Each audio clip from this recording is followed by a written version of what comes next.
जयपुर की ऐतिहासिक धरती आज एकजुट हो गई।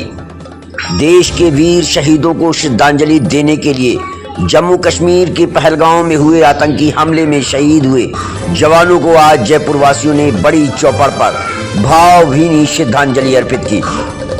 बड़ी तादाद में लोगों ने एकत्र होकर न सिर्फ शहीदों को याद किया बल्कि देशभक्ति और एकता का संदेश भी दिया। बड़ी चौपड़ पर आयोजित इस श्रद्धांजलि सभा में जयपुर के कई प्रमुख नेता, सामाजिक कार्यकर्ता और गणमान्य नागरिक शामिल हुए। मंच से नेताओं और धर्मगुरुओं ने लोगों को संबोधित किया और हिंदू समाज की एकता का आह्वान किया। उनके भाषणों में एकता, जागरूकता और राष्ट्रीय सुरक्षा के प्रति चिंता भी साफ झलकती नजर आई।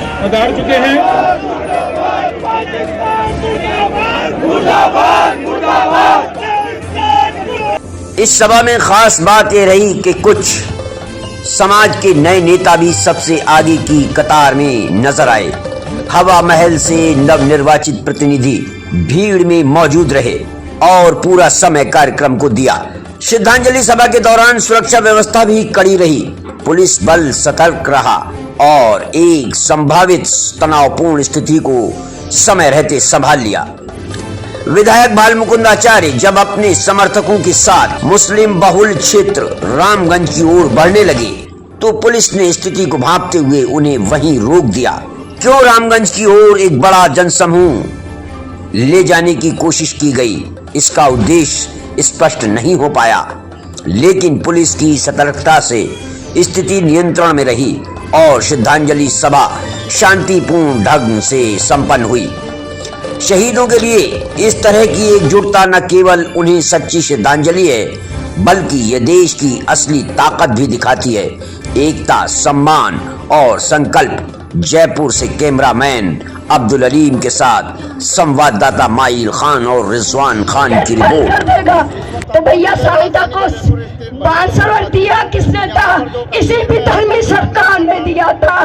तो लौटा अपने गौरव को, फिर शिवा, फिर महाराणा प्रताप, फिर झांसी की रानी और फिर कोई अहिल्याबाई की आवश्यकता। इस देश को अपने घरों से निकालिए और अपनी संतानों को बढ़ाइए, क्योंकि विवेकानंद कहते थे जहाँ हिंदू घटा वहाँ देश।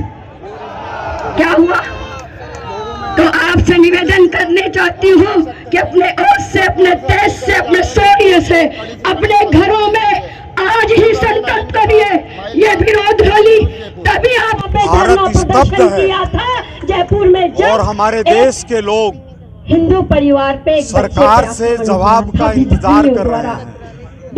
गुस्सा इतना ज्यादा है कि लोग निःशब्द हैं।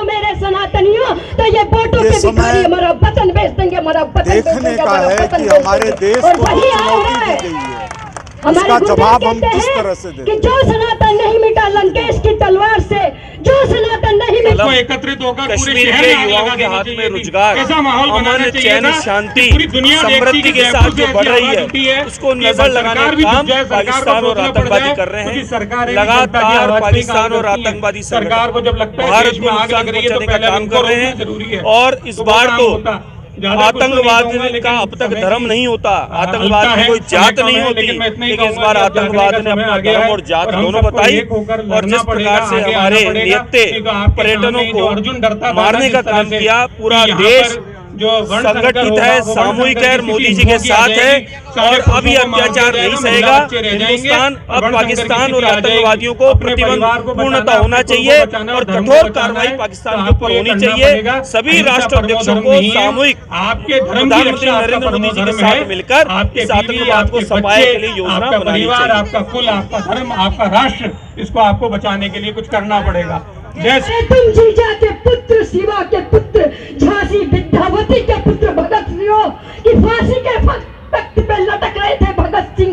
लोगों ने कहा माँ शहीदी की शहीदी पे रोती है, तो माँ विद्यावती ने कहा नहीं रे, मैं शहीदी की शहीदी पे नहीं, मैं अपनी कोख पे रोती हूँ कि काश मेरी कोख ने एक और भगत सिंह को जन्म दिया होता तो मैं यूं ही फांसी के तख्त पे मैं भारती के लिए पढ़ लेती। हमें सुभाष चाहिए, हमें भगत सिंह चाहिए, हमें शिवा चाहिए, लेकिन हम ना राम बनेंगे, ना दशरथ बनेंगे, ना कौशल्या मैया बनेंगे। राम ने शस्त्र नहीं छोड़ा। माँ छोड़ी, पिता छोड़ा, पत्नी छोड़ी, अयोध्या छोड़ी, भाई छोड़ा, पर राम ने कभी शस्त्र नहीं छोड़ा। सनातनियों, तुमने यही गलती करी, तुमने शस्त्र भी छोड़ा, तुमने शास्त्र भी छोड़ा। अब समय आ गया है कि हमें शस्त्र भी पकड़ना है और हमें शास्त्र भी पढ़ना है, और ये केवल माता पिता की शिक्षा से होगा, गुरुजनों की प्रेरणा से होगा।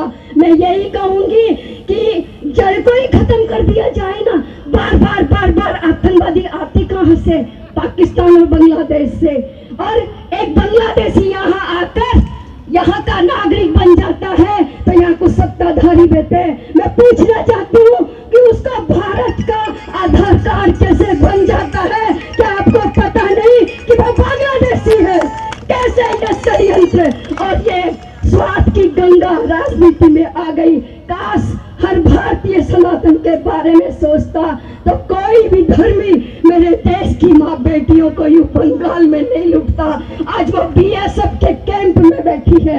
मैं पूछना चाहती हूँ आपसे, हिंदू हम दो, हमारे दो, बाकी सबको जाने दो। अब स्थिति आने दो कि हम दो, हमारा एक, बाकी सबको पानी में फेंक। तो कौन तो डिफेंस में जाएगा? कौन धर्म के रास्ते पे होगा? हिंदू ही होगा। और फिर तुम कह रहे हो कि हिंदू एकता? अरे किस बात की एकता की बात कर रहे हो भैया?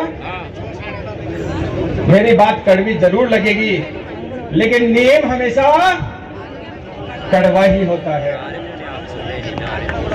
कह रहा है कि हमने कलमा पढ़ लिया और हमारी जान बच गई। अरे तुझसे तो 1000 गुना वो हिंदू अच्छे हैं जिन्होंने कोई कलमा नहीं पढ़ा और अपने जान दे दी। जाट है, वो ब्राह्मण है, वो ये है, वो है, अरे सबने अपने अपनी जगह कुर्बानियां दी है। और तुम यहां एक दिन के लिए हिंदू बनकर आ जाते हो। अभी भी अगर तुम्हारा खून नहीं खोला तो बेकार है। आने वाला समय या तो कलमा सीख लो और या जालीदार टोपी पहनना शुरू कर दो, क्योंकि तुम्हारा अंत वही होने वाला है। आने वाला समय हिंदू बचेगा कहां?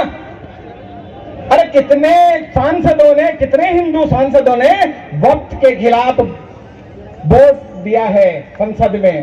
अरे डूब मरो तुम लोग जो उन्हें वोट करते हो, जो हमारे लाशों के ऊपर राजनीति करते हैं।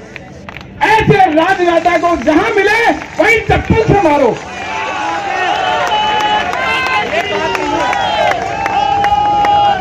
धर्म से ऊपर उठकर राजनीति करने वाले बहुत मिल जाएंगे, लेकिन धर्म में राजनीति करने वाले हमें बर्दाश्त नहीं होंगे।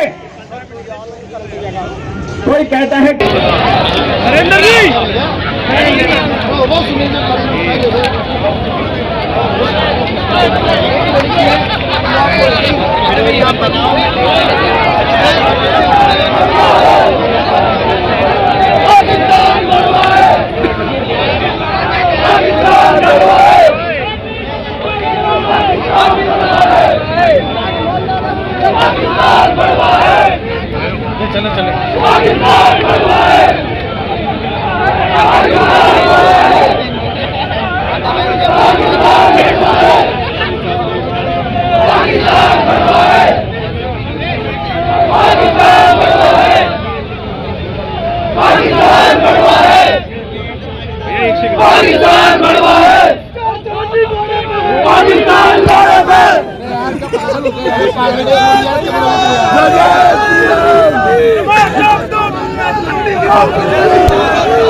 क्या आप अभी मुसलमान थे, अभी हिंदू थे?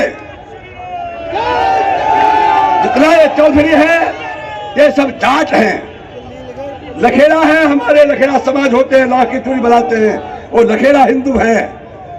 आज मीना है जो अपने आप को मेवात में कहता है कि मैं, और शांति रखो भैया।